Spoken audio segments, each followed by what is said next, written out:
ఆశలు కావాల్సిందిగా తెలియచేయడం జరుగుతుంది.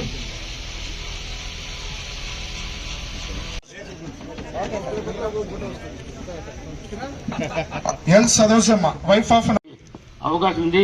నేను కూడా ఇవన్నీ జరుగుతూ ఉంటాయి. ఎప్పుడమ్మా ఎప్పుడు జరుగుతూ ఉండవే ముందు జరిగినా ఎవరైనా ఇస్తూ ఉంటారా పట్టాలు మీకు ఇంటికి పిలిచి ఇస్తూ ఉంటారా? ఈ రామచంద్రారెడ్డి శ్రద్ధ తీసుకోవడం వల్లనే ఈ కార్యక్రమం జరిగింది.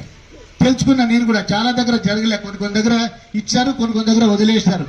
కానీ రాయదుర్గంలో ఇవ్వాలంటే మెయిన్ కారణం అంటే మా నాయకులు బొమ్మనాళ్ళు చంద్ర ఒకటి అన్న ఇంకోటి వదిలేసామన్నా, అన్న ఇంకోసారి వదిలేసామన్నా, అన్న ఏదో పొరపాటు అయింది మళ్ళీ మార్చులని చాలాసార్లు వచ్చినా సరే మళ్ళీ సంతకాలు పెట్టినా.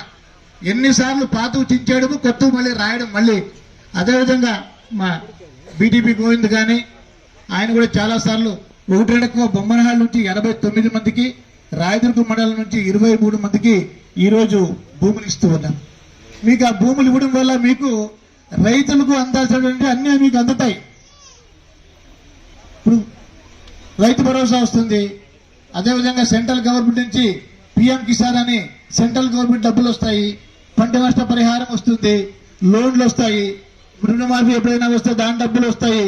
భూమి ఉంటే రకరకాలుగా మీకు లాభాలు మీకు చేరడానికి అవకాశం ఉంది. కాబట్టి చాలా మంది కనీసం వాళ్ళకు 1 ఎకరా 2 ఎకరాలు అర్ధ ఎకరా కానీ భూమి ఉన్నా కూడా ఎన్నో రకాల సదుపాయాలు వస్తాయి. కాబట్టి వాళ్ళకి భూమి అనేది ఉండాలా అని చెప్పి మేము కష్టపడి దీన్నంతా కూడా ఏర్పాటు చేయడం జరిగింది. దీన్ని మీరు సద్వినియోగం చేసుకోవాలా. లాస్ట్ టైం చెప్పాడు మా వందూరు సార్ 50 కరెంటు స్తంభాలు ఇస్తుంది. నిజంగా వ్యవసాయం చేసుకునే వాళ్ళకి భూములు లేకుండా పోతా ఉన్నాయి. ఎవరు డబ్బులుంటే వాళ్ళు భూములు కొనేస్తే నిజంగా భూమి పైన ఆధారపడి కూలి చేసుకునే రైతులకు ఇబ్బంది అవుతా ఉంది.